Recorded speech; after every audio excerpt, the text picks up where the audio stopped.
Hello students, कैसे आप सभी लोग। उम्मीद करता हूं आप सभी अच्छे और स्वस्थ होंगे। मैं RL. Chaturvedi, assistant professor of chemistry.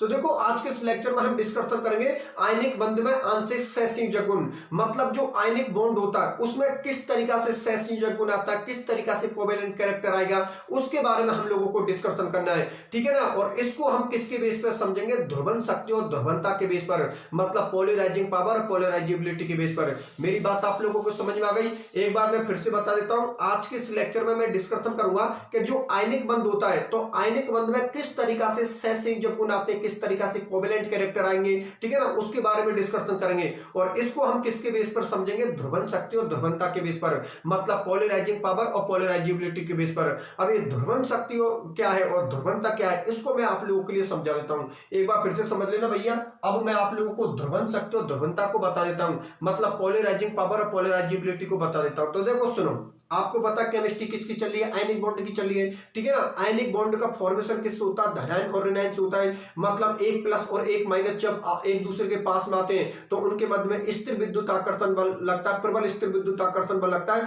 जिसकी वजह से वो आयनिक यौगिक को उस बॉन्ड से या उस आकर्षण बल से जुड़ जाते हैं। और जिस बंध का निर्माण होता है वो बंध कौन सा होता है? आप लोगों का आयनिक बंध होता है, जो कि एक आयनों के मध्य में बनता है। मेरी बात आप लोग समझ में आ गई? और एक चीज आप लोग अच्छी तरीके से जानते हो कि जो आयनिक यौगिकों का निर्माण होता है वो किससे होता है? धनायन और ऋणायन से। लेकिन हम लोग एक चीज को अच्छी तरीके से जानते हैं कि जो धनायन होता है अर्थात जो कैटायन होता है उसका साइज छोटा होता है, और जो एनायन होता है अर्थात जो ऋणायन होता है उसका साइज बड़ा होता है। इसलिए एक बात आप हमेशा ध्यान में रखना कि ऋणायन होता है ना, ऋणायन, उसके इलेक्ट्रॉन को कौन खींचता है? धनायन। अर्थात जिसका साइज छोटा होता है उसके इलेक्ट्रॉन खींचने की क्षमता ज्यादा होती है। मेरी बात आप लोग समझ में आ गई ना? एक बार फिर से समझ लेना भैया। धनायन और ऋणायन के संयोग से आयनिक बंध का निर्माण होता है, आयनिक यौगिकों का निर्माण होता है, जिनमें धनायन ऋणायन के इलेक्ट्रॉन को अपनी ओर आकर्षित करता है। तो ऋणायन का आकार जो कि हम गोलाकार मानते हैं ना, वो गोलाकार आकार उसका नहीं रहता है। और धनायन जैसे ही ऋणायन के इलेक्ट्रॉन को अपनी ओर आकर्षित करता है तो ऋणायन का आकार जो कि गोलाकार होता है उसके आकार में क्या आ जाती है? विकृति आ जाती है। ठीक है ना। और ये विकृति जितनी ज्यादा आएगी आयनिक बंध में उतनी ही ज्यादा सहसंयोजक बंध के गुण आएंगे। मेरी बात आप लोगों को समझ में आई या नहीं आई? एक बार फिर से बता देता हूं। देखो भैया, ध्यान से समझना। मैं ये बोल रहा हूं क्या, देखो आप लोग अच्छी तरीका से जानते हो केमिस्ट्री किसकी चल रही है? आयनिक बॉन्ड की चल रही है। ठीक है, आयनिक बॉन्ड की चल रही है। आयनिक बंध का निर्माण किस किस के बीच में होता है? धनायन और ऋणायन के बीच में होता है। तो जो धनायन का साइज होता है ना, कैटायन का साइज, वो धनायन का या कैटायन का साइज क्या होता है? छोटा होता है। और जो एनायन होता है, जो ऋणायन होता है, उसका साइज क्या होता है? बड़ा होता है। और हम जानते हैं कि जिसका साइज छोटा होता है उसके इलेक्ट्रॉन के खींचने की क्षमता क्या होती है? ज्यादा। तो यहाँ पर धनायन ऋणायन के इलेक्ट्रॉन को खींचता है। तो ऋणायन का आकार होता है ना, वो क्या होता है? गोलाकार होता है। लेकिन जैसे ही धनायन ऋणायन के इलेक्ट्रॉन अपनी ओर आकर्षित कर लेता है तो जो ऋणायन का आकार जो गोलाकार होता है ना, उसका आकार गोलाकार नहीं रह पाता और उसके आकार में क्या आ जाती है? विकृति आ जाती है, अर्थात डिस्टॉर्शन आ जाती है, जिसकी वजह से आयनिक बंध किसमें कन्वर्ट हो जाता है? सहसंयोजक बंध में। और आप लोगों के लिए ये चीज मैंने पहले ही बता दिया कि अगर आयनिक बॉन्ड के अंदर सहसंयोजक बंध के गुण आ गए, कोवेलेंट कैरेक्टर आ गए, तो ध्यान में रखना उस कंडीशन में आप लोगों की विलेयता घट जाएगी। क्योंकि आयनिक बंध, आयनिक कैरेक्टर बॉन्ड, आयनिक बंध या आयनिक कैरेक्टर विलेयता का सपोर्ट करते हैं कि भाई आप लोगों की विलेयता या सोल्युबिलिटी ज्यादा होनी चाहिए। लेकिन सहसंयोजक गुण से कोवेलेंट कैरेक्टर विलेयता का क्या करती है? विरोध करती है कि आप लोगों की विलेयता घटनी चाहिए, अर्थात आप लोगों की सोल्युबिलिटी घटनी चाहिए। मेरी बात आप लोग समझ में आ गई ना? तो यहाँ पर एक डायग्राम बनाकर इसको पूरे को मैं आप लोगों के लिए एक्सप्लेन कर देता हूँ। एक बार फिर से समझ लेना। जब धनायन और ऋणायन एक दूसरे के पास में आते हैं तो जो धनायन होता है उसका साइज क्या होता है? छोटा होता है। कैटायन का साइज क्या होता है? छोटा होता है। तो वो ऋणायन के अर्थात एनायन के इलेक्ट्रॉन को अपनी ओर आकर्षित करता है। तो जो ऋणायन का जो गोलाकार आकृति होती है वो गोलाकार आकृति नहीं होती और उसकी आकृति में क्या आ जाती है? विकृति। ठीक है ना। ये विकृति जितनी ज्यादा होगी उतने ही ज्यादा आयनिक बंध में किसके गुण आएंगे? सहसंयोजक बंध के। और आप लोगों की विलेयता उतनी ही ज्यादा घटेगी। इसका मतलब ऐसा बोल सकता हूं कि जो ध्रुवण शक्ति गुण है वो ध्रुवण शक्ति गुण तो किसका होगा? धनायन का। मतलब धनायन द्वारा इलेक्ट्रॉन के खींचने की क्षमता को तो हम क्या बोलते हैं? ध्रुवण शक्ति। और ऋणायन के आकार में जो विकृति आ रही है, जो डिस्टॉर्शन आ रही है, उसको हम क्या बोलते हैं? ध्रुवणता बोलते हैं। इसलिए जो ध्रुवण शक्ति गुण होता है वो किसको होता है? धनायन का। और जो ध्रुवणता गुण होता है वो किसको होता है? ऋणायन का। ठीक है ना। अभी मैं एक डायग्राम बनाकर पूरी केमिस्ट्री आप लोगों के लिए समझा देता हूं। तो देखो, इसका डायग्राम इस तरीका से बनेगा। डायग्राम को समझाने के बाद एक बार फिर से इस पूरे पॉइंट को मैं आप लोगों के लिए एक्सप्लेन कर दूंगा। ठीक है ना। देखो भैया, ये आप लोगों का कौन हो गया, धनायन, ठीक है ना। इस धनायन का साइज क्या होता है, छोटा होता है, ठीक है ना। और ये क्या हो गया आप लोगों का ऋणायन, इस ऋणायन का साइज क्या होता है, बड़ा होता है। तो देखो ये तो कौन हो गया, धनायन का साइज, और ये किसका हो गया, ऋणायन का साइज। हम जानते हैं धनायन का साइज क्या होता है, छोटा, और ऋणायन का साइज क्या होता है, बड़ा होता है, ठीक है ना। तो देखो ये लिख देता हूं, ध्रुवन शक्ति, ध्रुवन शक्ति व ध्रुवंता, ध्रुवन शक्ति व ध्रुवंता गुण से, ध्रुवन शक्ति व ध्रुवंता गुण से पहले, ध्रुवन शक्ति व ध्रुवंता गुण से पहले धनायन व ऋणायन का आकार, धनायन व ऋणायन का आकार, ध्रुवन शक्ति व ध्रुवंता गुण से पहले धनायन व ऋणायन का आकार, ठीक है ना। लेकिन जैसे ही धनायन ऋणायन के इलेक्ट्रॉन को अपनी ओर आकर्षित कर लेता है तो उसकी आकृति में क्या आ जाती है, विकृति आ जाती है, अर्थात उसकी आकृति गोलाकार नहीं रहती और उसकी आकृति में क्या आ जाती है, विकृति, ठीक है ना। तो देखो यहां पर लिख देता हूं, ध्रुवन शक्ति, ध्रुवन शक्ति, ध्रुवन शक्ति व ध्रुवंता, ध्रुवन शक्ति व ध्रुवंता गुण के बाद, ध्रुवन शक्ति व ध्रुवंता गुण के बाद, गुण के बाद धनायन व ऋणायन का आकार, धनायन व ऋणायन का आकार, धनायन व ऋणायन का आकार, ठीक है ना। अब इसको मैं आप लोगों के लिए एक बार फिर से पूरे प्रोसेस को समझा देता हूं, ठीक है ना। इधर देखो भैया, एक बार फिर से इस पूरे टॉपिक को मैं आप लोगों के लिए समझा देता हूं, आप लोग पूरा फोकस मेरी तरफ बना कर रखना। एक बार फिर से पूरे टॉपिक को मैं आप लोगों के लिए समझा रहा हूं। देखो भैया, हम लोगों का आज का जो टॉपिक है उस टॉपिक का नाम है आयनिक बंध में आंशिक सहसंयोजक गुण, ठीक है ना। मतलब जो आयनिक बॉन्ड होता है ना, अगर उसमें कोवेलेंट कैरेक्टर आ जाए तो क्या असर पड़ेगा विलेयता पर, उसके बारे में हम लोगों को डिस्कशन करना है। तो आयनिक बंध में आंशिक सहसंयोजक गुण किस तरीका से आता है, इसको हम किसके बेस पर समझेंगे, ध्रुवन शक्ति और ध्रुवंता के बेस पर समझेंगे, अर्थात पोलराइजिंग पावर और पोलराइजेबिलिटी के बेस पर समझेंगे। तो देखो आप लोग अच्छी तरीका से एक चीज को जानते हो कि आयनिक बंध का निर्माण किस किस के बीच में होता है, धनायन और ऋणायन के बीच में होता है, जिनमें धनायन ऋणायन के इलेक्ट्रॉन को अपनी ओर आकर्षित करता है। धनायन के इलेक्ट्रॉन के खींचने की क्षमता को हम क्या बोलते हैं, ध्रुवन शक्ति, और ऋणायन के आकार में जो विकृति आ जाती है, जो डिस्टॉर्शन आ जाती है, उसको हम क्या बोलते हैं, ध्रुवंता।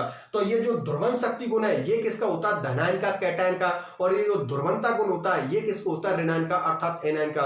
मेरी बात आप लोग समझ में आ गई। तो देखो जब धनायन और ऋणायन एक दूसरे के पास में आते हैं, अर्थात ध्रुवन शक्ति और ध्रुवंता गुण अभी नहीं हुआ है, ठीक है ना, उससे पहले जब एक दूसरे के पास में आते हैं तो आप लोगों को पता है वहां पर धनायन का क्या होता है, साइज क्या होता है, छोटा, ठीक है ना, और ऋणायन का साइज क्या होता है, बड़ा। तो धनायन ऋणायन के इलेक्ट्रॉन को अपनी ओर आकर्षित करता है, क्योंकि जिसका साइज छोटा होता है उसके इलेक्ट्रॉन खींचने की क्षमता क्या होती है, ज्यादा।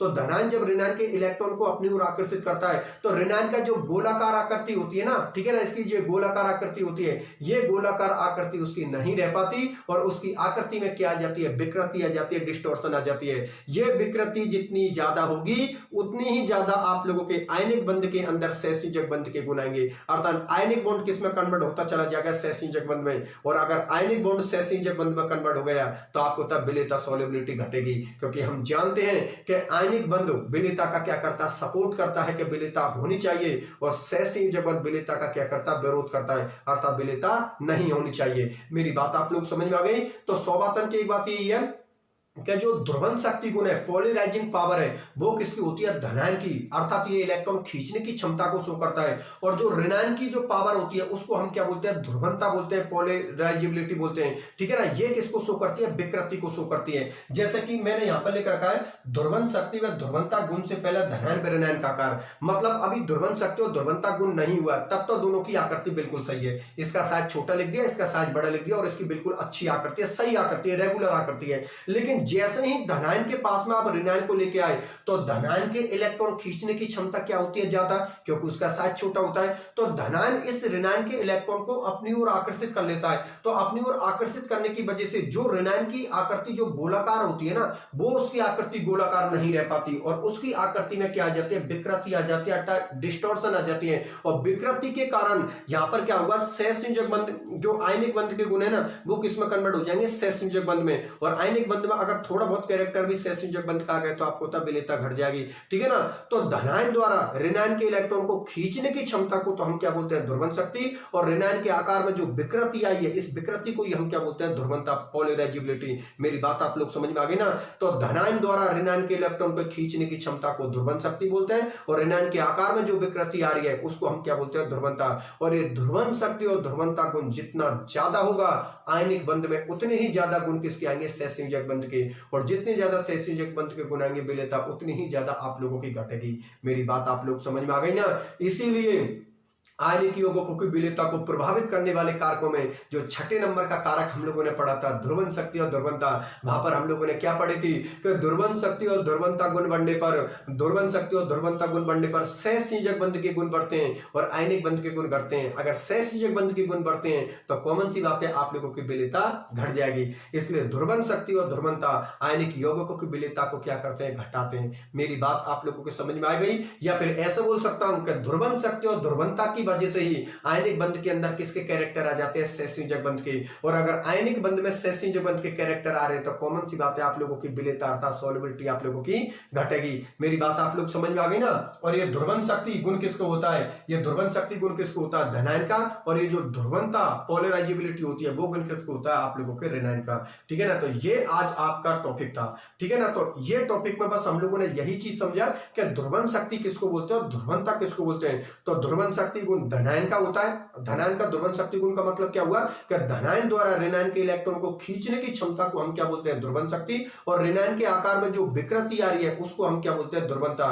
ये ध्रुवण शक्ति और ध्रुवणता गुण जितना ज्यादा बढ़ेगा उतने ही ज्यादा आयनिक बंध में किसके गुण आएंगे, शेष संयोजक बंध के गुण आएंगे। और जितने ज्यादा आयनिक बंध में शेष संयोजक गुण आएंगे या कोवेलेंट कैरेक्टर आएंगे उतनी ही कम आप लोगों की विलेयता होगी, ठीक है ना।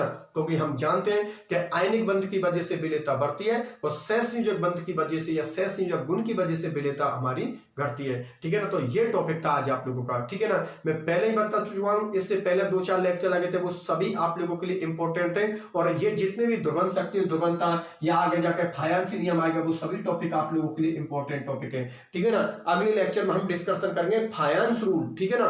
अगले लेक्चर में हम डिस्कशन करेंगे फायांस के नियम का, ठीक है ना। तो वो फायांस का जो नियम होगा वो भी आप लोगों के लिए बहुत इंपॉर्टेंट टॉपिक होगा, ठीक है ना। क्योंकि एग्जाम में फायांस के नियम बहुत बार पूछा जाता है। और ये बात मैंने आप लोगों से बता रखी है कि लेक्चर को लेने के बाद, क्लास को लेने के बाद लास्ट ईयर के आप लोग पेपर जरूर देखा करो, टॉपिकों को देखा करो। कि जैसे मैंने ध्रुवण शक्ति और ध्रुवणता वाला टॉपिक आप लोगों को पढ़ाया है तो लास्ट ईयर के पेपर उठा के देखो, फिर ये पता लगाओ कि यार इसके क्वेश्चन को कितनी बार एग्जाम में पूछ रखा है। क्योंकि इससे आप लोगों को एक आइडिया लग जाता है, एक तस्वीर क्लियर होती है, हाँ यार एग्जाम में इस तरीका से क्वेश्चन बनते हैं। ये पढ़ने का सबसे बेस्ट तरीका होता है, ठीक है ना। तरीके को इसको ही अपना, पहले क्लास देखो, क्लास देखने के जस्ट बाद ही आप लोग एक बार नोट्स को देख लो, फिर कॉपी में उतार दो और लास्ट ईयर के पेपर देख लो। इतने शानदार नंबर आएंगे कि आप हमेशा याद रखोगे कि सर आपने वास्तव में हमको पढ़ने का एक तरीका बता दिया, ठीक है ना। बाकी का तो आपको पता है, एक एक क्लास की जो जड़ है वो जड़ खोल खोल के मैं आप लोगों के लिए बता रहा हूं कि आप लोग यहां से सब्जेक्ट सीखो और आप हमेशा ध्यान में रखोगे कि हाँ किसी से हम लोगों ने केमिस्ट्री पढ़ी थी, ठीक है ना। इसलिए मैं आपको कोई सा भी टॉपिक देख लो, आपको होता है काफी चीजें तो ऐसी हैं जो आप लोग मेरे टच में आने पर ही सीखे हो। आप उन चीजों को पहले नहीं जानते थे, आप जब मैंने यहाँ पर चीजों को रिप्रेजेंट किया तब आप लोगों को पता लगा कि हाँ यार ये भी कोई चीज होती है। काफी चीजें ऐसी होती है जो जूनियर सीनियर में रट्टा मार के आए होंगे, ठीक है ना। यहाँ पर मेरे टच में आने पर वो चीजें आप लोगों को क्लियर हुई हैं, ठीक है ना। क्योंकि मैं कोई भी टॉपिक पढ़ाता हूँ बिल्कुल जड़ से, जमीन से उठाता हूँ उसको, जो हर स्टूडेंट के समझ में आ जाए। जो कमजोर होते हैं उनके भी समझ में आए, जो मीडियम होते हैं उनको भी समझ में आए, और जो इंटेलिजेंट होते हैं उनको भी समझ में आए, ठीक है ना। बाकी का तो आप लोग मेरे साथ साथ चल रहे हो, बहुत अच्छी बात है। पढ़ाई अपनी करते रहो और जितनी भी पढ़ाई कर रहे अब थोड़ा एवरेज बढ़ा दो, थोड़ा ज्यादा पढ़ो, ठीक है ना। एग्जाम जैसे जैसे नजदीक आए वैसे वैसे अपने टाइम को बढ़ाते चलो पढ़ाई के लिए, ठीक है ना। फालतू बातों पर ध्यान मत दो, सिर्फ अपनी पढ़ाई पर टारगेट रखो, क्योंकि पढ़ाई आगे आप लोगों के काम में आएगी, ठीक है ना। बीएससी फर्स्ट ईयर के स्टूडेंट हो, यहाँ से जिस सब्जेक्ट से आपको कैरियर बनाना है उस सब्जेक्ट को यहाँ से सॉलिड करना चालू कर दो। जैसा आपको ऐसा लगता है कि मुझे तो केमिस्ट्री में कैरियर बनाना है तो केमिस्ट्री को सॉलिड करो। अगर आपको ऐसा लगता है मुझे तो मैथ से कैरियर बनाना है तो मैथ को सॉलिड करो। अगर आपको ऐसा लगता है कि हमको फिजिक्स, बॉटनी, जूलॉजी से इनसे कैरियर बनाना है तो भाई इनको सॉलिड करो, ठीक है ना। क्योंकि फर्स्ट ईयर में अभी आपके पास में सब कुछ है, आराम से पढ़ाई सिस्टमेटिक तरीका से आप लोग कर सकते हो। बाकी कोई दिक्कत नहीं है, कोई प्रकार की प्रॉब्लम होती है तो बिल्कुल आप लोग मेरे साथ शेयर कर सकते हो, कोई दिक्कत वाली बात नहीं है, ठीक है ना। तो आज के लेक्चर में मुझे यही समझाना था कि ये ध्रुवन शक्ति क्या होती है और ध्रुवनता क्या होती है। ध्रुवन शक्ति गुण धनायन का होता है और ये ध्रुवनता गुण ऋणायन का होता है। जितना ज्यादा ध्रुवन शक्ति और ध्रुवनता गुण होगा उतने ही ज्यादा आयनिक यौगिकों के अंदर किसके गुण आएंगे, सहसंयोजक यौगिकों के, ठीक है ना, जिसकी वजह से विलेयता आप लोगों की घट जाएगी। मेरी बात आप लोग समझ में आ गई, ठीक है। तो आज के लेक्चर को यहीं तक रखते हैं, ठीक है, फिर मिलते हैं अगले लेक्चर में, अपना ख्याल रखना।